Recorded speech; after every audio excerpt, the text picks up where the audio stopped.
Bismillahirrahmanirrahim. Assalamualaikum warahmatullahi wabarakatuh. Ismi Muhammad Firdaus Bihaman. Nombor metrik 052117. Okey, pada hari ini saya akan membetulkan tentang undang-undang jenayah. Okey, pengertian jenayah. Perkataan jenayah berasal daripada bahasa Arab iaitu jinayah. Merujuk kepada penggunaan fuqaha dalam bidang jenayah, terdapat dua perkataan yang sering digunakan iaitu jinayah, kata jamaknya jinayah, dan jarimah, kata jamaknya jara'im.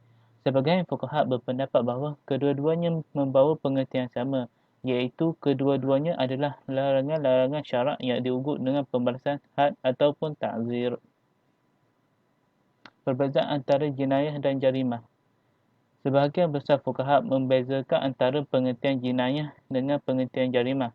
Mereka mengkhususkan perkataan jarimah bagi pelbagai kesalahan yang mewajibkan pembalasan had dan ta'zir.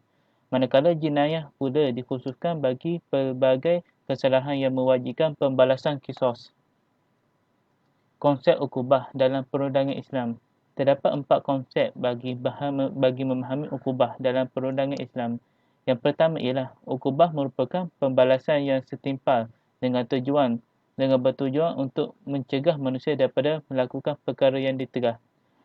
Yang kedua pula, ukubah merupakan pencegahan perbuatan jenayah sebelum dilakukan dan menggerungkan penjenayah setelah dikenakan ukubah. Yang ketiga pula, ukubah dari segi istilah ulama fiqh yang ditakrifkan oleh Imam Asy-Syafi'i yang dijelaskan oleh Al-Mawardi dalam Al-Ahkam Al-Sultaniyah, iaitu sesungguhnya larangan yang telah ditetapkan oleh Allah Subhanahu Wa Taala untuk menghalang kejahatan yang dilarang dan melakukan apa yang diperintahkan. Ali Muhammad Al-Mawardi. Okey, yang keempat pula, konsep seseorang tidak bersalah melainkan dibuktikan bersalah.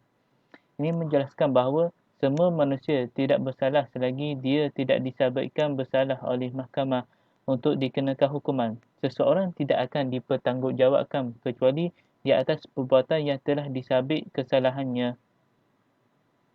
Jenis-jenis jenayah dalam Islam. Okey, terdapat 3 pembahagian dalam kesalahan jenayah dalam Islam.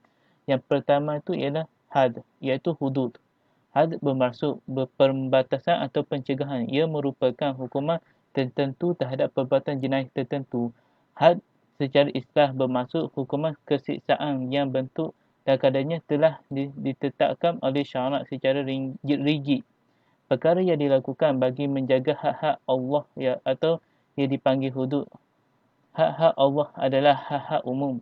Sekiranya ada seseorang yang telah mencabuli hak Allah, bermakna dia telah mencabuli hak-hak umum dan perlu dikenakan hukuman hudud. Rigid. Yang rigid bermaksud sesuatu hukuman yang telah ditentukan atau ditetapkan oleh Allah Subhanahu Wa Taala secara terperinci, sama ada melalui Al-Quran ataupun sunnah Nabi Muhammad SAW untuk dilaksanakan terhadap kesalahan-kesalahan tertentu.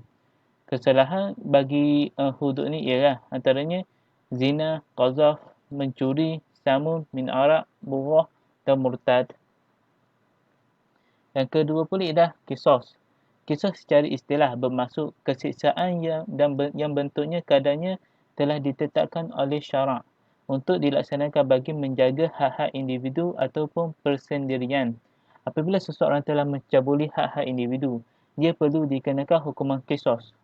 Fuqaha memberi makna istilah kisos sebagai kesalahan terhadap nyawa dan tubuh badan manusia. 3 bentuk kesalahan di dalam kisos, iaitu yang pertama, kesalahan terhadap nyawa seperti membunuh. Yang kedua pula, kesalahan terhadap tubuh badan seperti mencederakan. Kesalahan yang ketiga pula ialah kesalahan terhadap nyawa dan tubuh badan seperti menggugurkan anak. Alternatif bagi kisos adalah diat. Diat ini bermaksud bayaran tertentu yang perlu dilunaskan sebagai pengganti kepada hukuman kisos. Pelaksanaan diat berlaku apabila kisos tidak dapat dijalankan oleh sebab-sebab tertentu.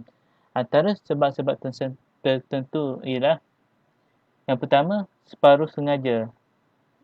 Yang kedua pula ialah tidak sengaja. Yang ketiga pula sebab fizikal, iaitu tiada persamaan fizikal.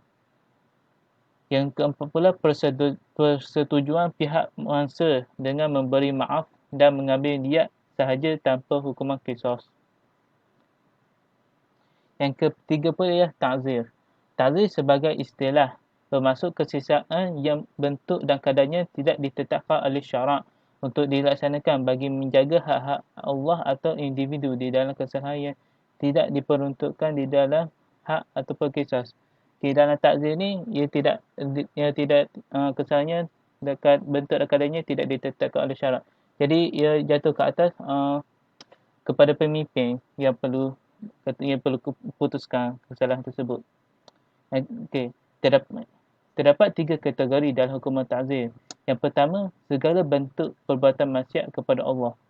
Yang kedua pula, segala perbuatan yang menceburi kepentingan awam walau sebenarnya ia bukanlah perbuatan maksiat. Perbuatan tersebut tidaklah diharamkan melalui nas syarak tetapi bertentangan dengan kepentingan dan norma awam. Yang ketiga pula, perbuatan kesalahan yang tidak disengajakan. Contoh ta'zir. Sebelum seseorang melakukan zina, perbuatan bersentuhan dengan syahwat bersekedudukan boleh dikategorikan sebagai tidak bermoral dan boleh dikenakan hukuman ta'zir. Apabila pasti perzinaan berlaku, maka hukuman had boleh dijatuhkan. Perbezaan di antara ketiga-tiga bentuk hukuman ini. Hukuman had dan kisah telah ditentukan kadar dan bentuknya oleh Allah Subhanahu Wa Taala, manakala hukuman ta'zir ditentukan oleh pemerintah. Hukuman had ditentukan secara khusus banyak 7 jenis kesalahan. Kesalahan qisas adalah sebab terhadap nyawa dan tubuh badan manusia.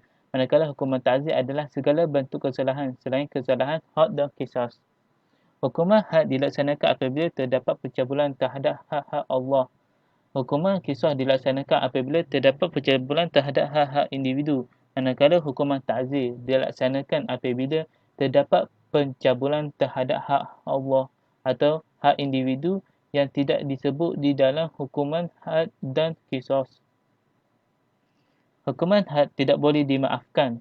Semoga kemaafan Allah adalah melalui pelaksanaan hukuman tersebut.